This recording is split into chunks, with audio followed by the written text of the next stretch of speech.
Conjunctivitis यानी pink आई या eye flu, जिसे आम फहम में आशोब चश्म कहा जाता है।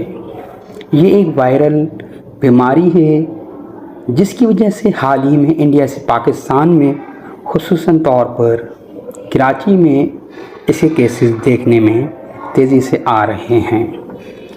इसका सबब अमूमन एडिनो वायरस बनता है और वायरल जो डिजीज़ होती हैं वो एक से दूसरे को बड़ी तेज़ी से फैलती हैं।